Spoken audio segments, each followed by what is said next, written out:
आज हम विशेष रूप से कलीसिया की नींव संत पैतरुस और उनके सिंहासन का पर्व मनाते हैं।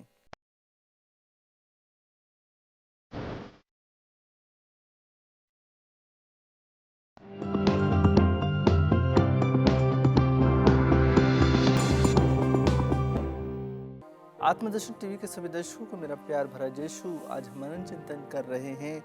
आज हम विशेष रूप से पढ़ते हैं संत मत्ती का सुसमाचार अध्याय 16 पद संख्याएं 13 से लेकर 19 तक। आज के सुसमाचार में प्रभु कहते हैं, ईसा ने कैसरिया फिलिपी प्रदेश पहुंचकर अपने शिष्यों से पूछा, मानव पुत्र कौन है? इस विषय में लोग क्या कहते हैं? उन्होंने उत्तर दिया, कुछ लोग कहते हैं यूहन्ना बपतिस्ता, कुछ कहते हैं एलियस और कुछ लोग कहते हैं यिर्मयाह अथवा नबियों में से कोई। इस पर ईसा ने कहा, और तुम क्या कहते हो कि मैं कौन हूँ? सिमोन पैतरुस ने उत्तर दिया, आप मसीह है, आप जीवंत ईश्वर के पुत्र हैं।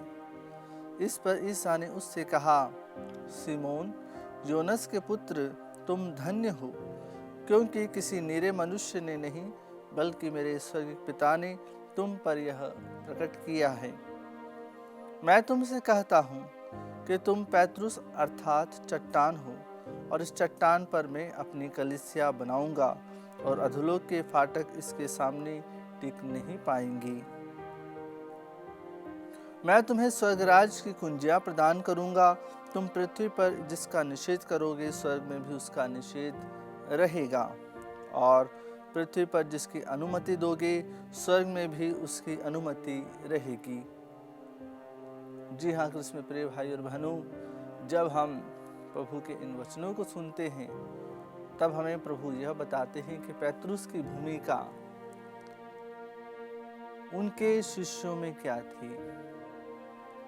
प्रभु के शिष्यों ने सबसे प्रभु ने पूछा कि लोग क्या कहते हैं। वे कहने लगे कि कोई कहता है यूहन्ना बपतिस्ता आए हैं फिर से, उनका पुनर्जन्म हुआ है। कोई कहते हैं यिर्मयाह आए हैं, कोई कहते हैं कि नबियों में से कोई कहता है कि एलियस आए हैं। इस तरह से लोग कहते हैं। आज प्रभु यीशु हमसे भी पूछते हैं कि मैं कौन हूँ? क्या हम उनके शिष्यों के समान जवाब देते हैं कि कोई कहता है कि यूहन्ना बपतिस्ता, कोई कहता है एलियस, कोई कहता है यिर्मयाह, या कोई कहता है कि नबियों में से कोई एक? आज प्रभु यीशु यही प्रश्न हम सभी से भी पूछते हैं कि मैं कौन हूँ?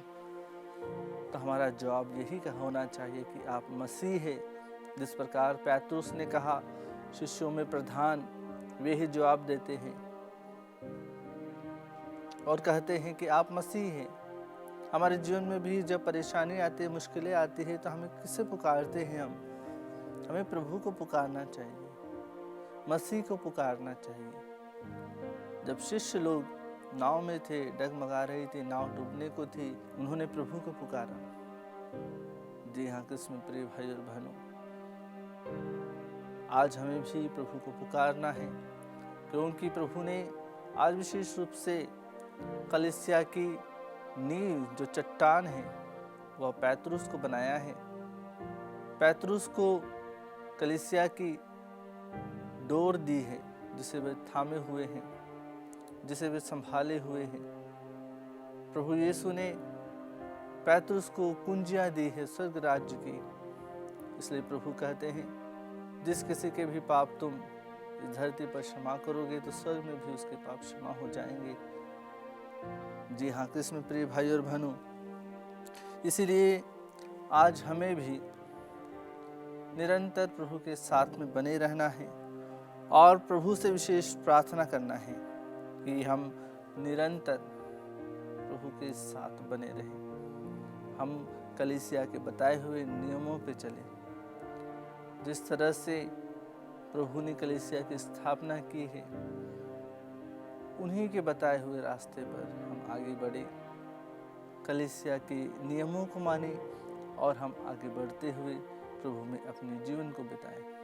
आइए आज हम विशेष रूप से प्रभु से प्रार्थना करें कि प्रभु हमारी कलीसिया को संभाल कर रखें। जिस प्रकार से प्रभु ने पैतरुस को चुना कि वे कलीसिया की नींव बने रहें और मजबूत बने रहें, जिसका निर्माण चट्टान पर हुआ है, वह नींव कभी नहीं हिलेगी।